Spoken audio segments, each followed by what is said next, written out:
Custodial torture کیا، انہیں برہنہ کیا، ان کے اوپر بچوں کے سامنے، معصوم پوتیوں کے سامنے تشدد کیا، جن لوگوں نے ان کے برہنگی کے دوران شرمناک حرکتیں کی، اور اس کے علاوہ وہ ویڈیو کلپ کہ جو ان کی عبادت گزار اور تہجد گزار اہلیہ کے بارے میں تھا، وہ کلپ ان کے بیٹے کو اور ان کی اہلیہ کو جن لوگوں نے بھیجا، ان کے بارے میں انہوں نے سوال اٹھایا۔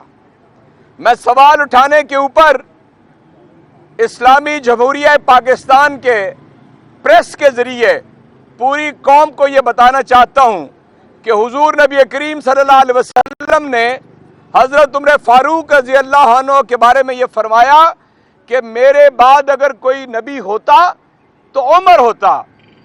وہ عمر رضی اللہ عنہ وہ خطبہ دے رہے تھے، اور ایک جلیل القدر صحابی حضرت سلمان فارسی رضی اللہ عنہ کھڑے ہو گئے اور یہ کہا کہ عمر، ہم تمہارا خطبہ نہیں سنتے۔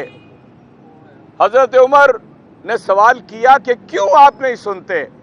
تو انہوں نے کہا کہ تمہیں میرے سوال کا جواب دینا ہوگا۔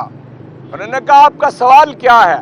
اور سوال یہ تھا کہ یہ جو آپ نے آج لباس زیب تن کر رکھا ہے، جو آپ نے کپڑے پہنے ہیں، یہ یمنی چادر سے نہیں بن سکتے تھے۔ تو انہوں نے وضاحت کے طور پہ یہ جواب دیا، وہ عمر کہ جو پوری دنیا کا سب سے بڑا حکمران مانا گیا ہے تاریخ کے اندر، اس نے جواب دیا کہ یہ میں نے اپنے بیٹے سے دوسری چادر لے کر اپنا لباس مکمل کیا ہے۔ اور پاکستان کہ جو لا الہ الا اللہ محمد رسول اللہ کے نام پہ قائم ہوا، اس کا آئین یہ کہتا ہے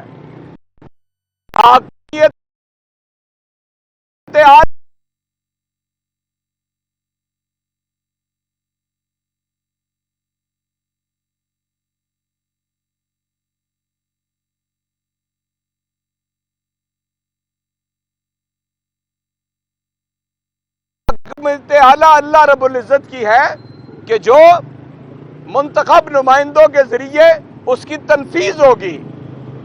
اگر ایک ایوان بالا کا منتخب نمائندہ یہ سوال کرتا ہے تو مجھے بتائیے کہ کون سوال سے مبرہ ہو سکتا ہے پاکستان میں؟ کون سی شخصیت ہے، کون سا حکمران ہے، کون سا عہدہ ہے کہ جس کو سوال نہیں کیا جا سکتا؟ کہتے ہیں کہ انہوں نے مہذب زبان استعمال نہیں کی۔ میں تو پوری ذمہ داری سے کہتا ہوں، اپنی پوری زندگی میں نے کبھی غیر مہذب زبان استعمال نہیں کی، لیکن ذرا سوچئے، اگر آپ کو برہنہ کیا گیا ہو، آپ کے ساتھ شرمناک حرکتیں کی گئی ہوں، آپ کے منہ کے اوپر کالا کپڑا دہشت گردوں والا ڈال کر آپ کی چیخیں نکلوائی گئی ہوں، آپ کی اہلیہ کے ساتھ آپ کے خلوت کے جو لمحے ہیں ان کو آپ پردہ سیمی کے اوپر لے کر آئیں، تو آپ بتائیے کہ میں کوئی بات ہی نہ کروں؟ کیا میرا کوئی حق نہیں ہے بات کرنے کا؟ یہ اعظم سواتی صاحب کا قصور ہے۔ اور میں کہتا ہوں، میں الفاظ ان کے نہ بھی استعمال کروں تو میں سوال کرتا ہوں آج کہ ایسا اعظم سواتی سے پاکستان کے اندر کیوں کیا جا رہا ہے؟ کیسا ہم یہ سوال کرنے پہ حق بجانب ہیں؟ اور میں کہتا ہوں یہ سوال کرنے پہ گرفتار کرنا ہے، مجھے گرفتار کرو، سزا دینی ہے سزا دو، اور ہم سب اس کے لیے تیار کھڑے ہیں۔ اور میں دوسری بات آج میڈیا کے سامنے یہ کہنا چاہتا ہوں کہ ہم نے تو احمد نورانی تحریک انصاف سے اس کا کوئی تعلق نہیں ہے، سیاست سے بھی اس کا کوئی تعلق نہیں ہے، آپ کے ساتھ ہے احمد نورانی کا تعلق۔ احمد نورانی نے جو سٹوری بریک کی، ہم نے تو ایک لفظ بھی اس کے اوپر کہا۔ وقت کے وزیر خزانہ نے، مفرور مجرم اسحاق ڈار نے یہ کہا کہ ہم اس کی تحقیق، یہ نہیں کہا کہ یہ غلط ہے، یہ نہیں کہا اس نے، آج تک نہیں کہا۔ اس نے کہا ہم تحقیقات کریں گے کہ یہ کیوں آؤٹ ہو گئی ہے یہ ایف بی آر کے کاغذات. ہم نے تو نہیں کہا. اب مجھے بتائیے اگر معصوم بچے یہ سوال کریں اور بادشاہ ننگا ہو اور وہ جا کے دربار میں کہہ دیں کہ بادشاہ یہ پورا دربار جو تمہیں کہہ رہا ہے تم خلعت فاخرہ پہنے ہوئے ہو یہ جھوٹ بولتا ہے تم ننگے ہو, مجھے بتائیے کہ آپ بچے کو کیا سزا دیں گے؟ میں یہ سوال کرنا چاہتا ہوں, یہ سوال کرنا کیسے جرم ہو گیا ہے ہم نے. اور اگر مفتاح اسماعیل نے یہ کہا آپ کے ٹی وی کے انٹرویو کے اوپر کہ یہ جو نیب کی ترابیمیں ہم نے نہیں انہوں نے کرائی ہیں, تو آپ مجھے بتائیں کہ اس میں تحریک انصاف یا تحریک انصاف کے کسی سینیٹر کا کیا قصور ہے؟ ہم پوچھ سکتے ہیں یہ بات. میں یہ پوچھنا چاہتا ہوں آپ تمام دوستوں سے کہ کیا 12 ارب روپے کے قصے کی بات تحریک انصاف سے اس سے کوئی تعلق ہے؟ کوئی تعلق نہیں ہے, ہمارے منہ سے بھی نہیں نکلا. لیکن 22 کروڑ لوگ سوال کر رہے ہیں, وہ کرتے رہیں گے. سب کو اٹھا کے جیل میں ڈال دو اور چھوٹی جیلیں بنانے کی بجائے اس پورے ملک کو جیل قرار دے دو, یہ زیادہ بہتر رہے گا. اور اس کا دروغہ وہ بدنام زمانہ سمگلر جس کے بارے میں جناب جنرل عارف ملک صاحب نے کہا تھا کہ یہ ہیروئن کا سمگلر ہے. ریاض سمرو جو اے این ایف کے ترجمان تھے انہوں نے کہا تھا 15 کلو ہیروئن اس سے برآمد ہوئی ہے. میں بحیثیت chairman narcotics control committee of senate یہ سوال کرتا ہوں سپریم کورٹ کے سامنے کہ 2019 کے اندر اس کے اوپر فرد جرم عائد ہو چکی ہے. کیا ہے ہمارا نظام عدل؟ کہاں سے انصاف ملے گا؟ طاقتور اور عام آدمی. پوری عمران خان کی ساری زندگی کی جدوجہد اور تحریک اسی کے اوپر ہے. انصاف, وہ انصاف کہ جو امیروں کے لیے اور عام آدمی کے لیے اور ہے, اس کو انصاف نہیں کہا جاتا. میرے دوستو, تیسری بات جو آج آپ کے سامنے ہے, عمران خان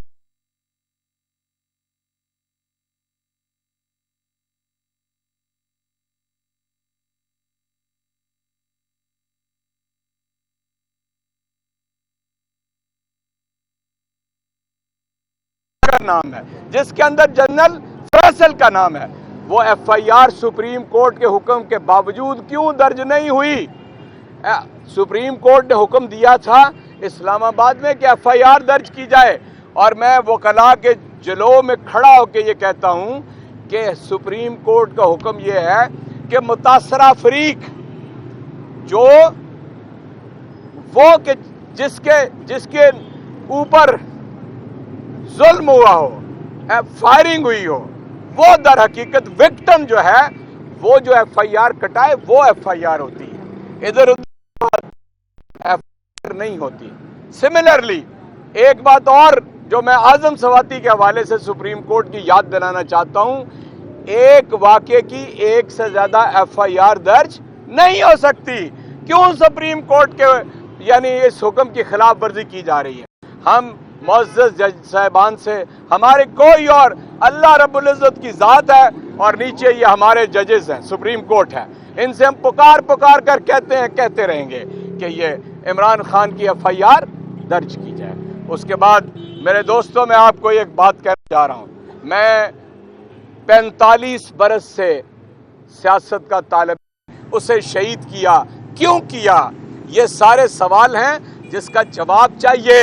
سوال اٹھاتے رہیں گے جب تک ہم زندہ ہیں, یہ سوال پوچھنا بند نہیں کریں گے. اور میں ان صحافیوں کو داد دیتا ہوں کہ جو ان کے اس مقدمے کو لے کر آگے بڑھ رہے ہیں, سارے رسک لے کر, اپنی جان کا, مال کا, رزق کا, اپنی نوکری کا رسک لے کر اس بات کو آگے بڑھا رہے ہیں, وہ خراج تحسین کے مستحق ہیں.